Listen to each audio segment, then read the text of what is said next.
At the airport check-in counter, Astrid had stepped in front of me with a smile that didn't reach her eyes. "I'll handle this, Elizabeth. You look tired." She'd spoken to the agent in hushed tones, her body blocking my view of the screen. When I'd asked about my boarding pass, Rasmus had patted my shoulder the way you'd calm a nervous animal. "Everything's electronic now, Grandma. I have it all on my phone." He'd waved his device like a magic wand that would solve everything. The twins had been melting down about something, their voices rising in that pitch that could shatter glass. Astrid's jaw had been tight, her patience worn thin before the journey even began. "Why don't you wait in the lounge while we get through security?" Rasmus had suggested, already gathering the diaper bag and snacks. "You know how the boys get in crowds." I'd wanted to help, to be useful, to prove I could still contribute despite my 71 years. But Astrid had already started walking, pulling one twin while Rasmus carried the other. "The SAS lounge, Grandma," he'd called over his shoulder. "They know you're coming. Just show them this." He'd pressed the paper into my hand without looking back.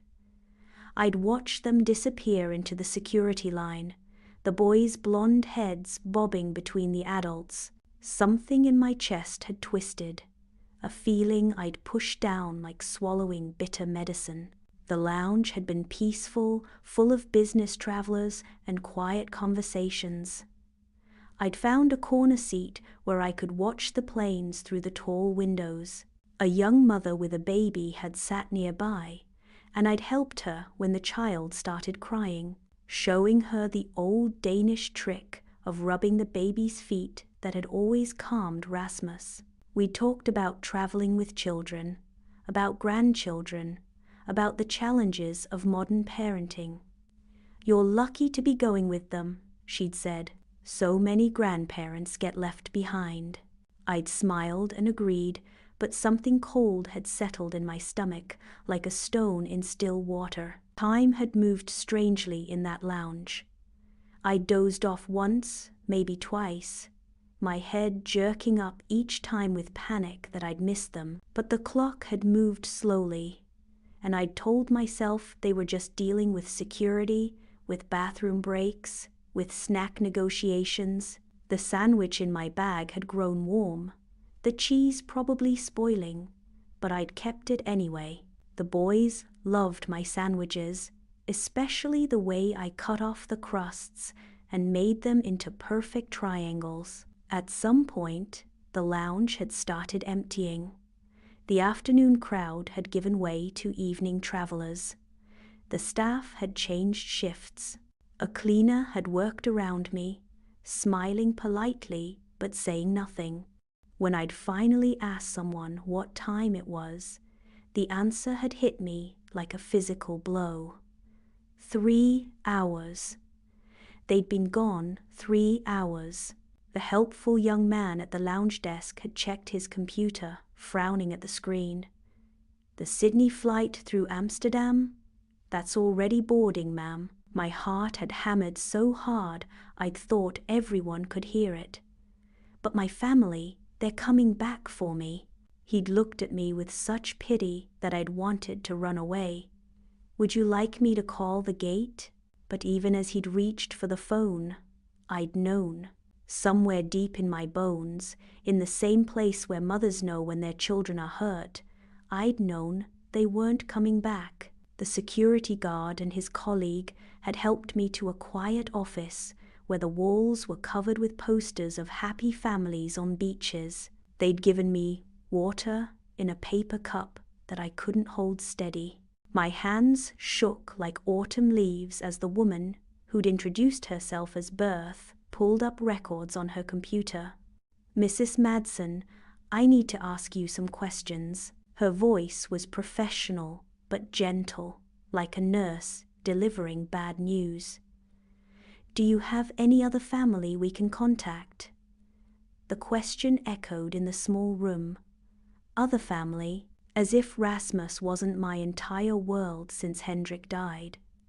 as if I had spare people waiting in the wings. "My sister Greta," I managed to say, though we hadn't spoken in 2 years after an argument about our mother's jewelry. "She lives in Aarhus." Berth nodded, typing something. "And do you have anywhere to stay tonight?" The question seemed absurd. Where would I stay? My house belonged to strangers now. My money was in Rasmus's account, meant for our new life in Sydney. I had exactly 73 krona in my wallet and a credit card I'd never used because Hendrik had always handled the finances. "I don't understand," I said, though I was beginning to. "Why would they leave without me?" Berth exchanged a look with the security guard, who quietly excused himself. She pulled her chair closer, and I could smell her perfume, something floral and young. "Mrs. Madsen, I've checked the passenger manifest thoroughly. Your grandson booked 4 seats 3 months ago. Only 4. The words sat between us like an accusation. 3 months ago, I'd been planning Hendrik's memorial service, the 1-year anniversary of his death. 3 months ago, Rasmus had held me while I cried, promising I'd never be alone. 3 months ago, Astrid had been distant but polite, helping me choose flowers for the grave. "But he said the guest house was ready," I whispered, my voice sounding foreign to my own ears. "He said the school had already enrolled the twins with me as emergency contact." Berth's fingers paused over her keyboard. "Mrs. Madsen, I'm going to contact the Danish embassy in Sydney in situations like these." Situations like these. As if grandmothers being abandoned at airports was common enough to have a protocol. As if hearts breaking in departure lounges happened every day. Maybe they did. Maybe I was just another old woman who'd trusted too much, loved too blindly, given everything without keeping something back for herself. The phone on Bertha's desk rang, sharp and sudden. She answered in Danish, then switched to English, her face growing more serious with each word. I caught fragments. Elderly, vulnerable, possible elder abuse, financial investigation. The words felt like they belonged to someone else's story, some sad tale from the evening news that Hendrik and I would have shaken our heads over. When she hung up, she looked at me with a mixture of professionalism and genuine concern.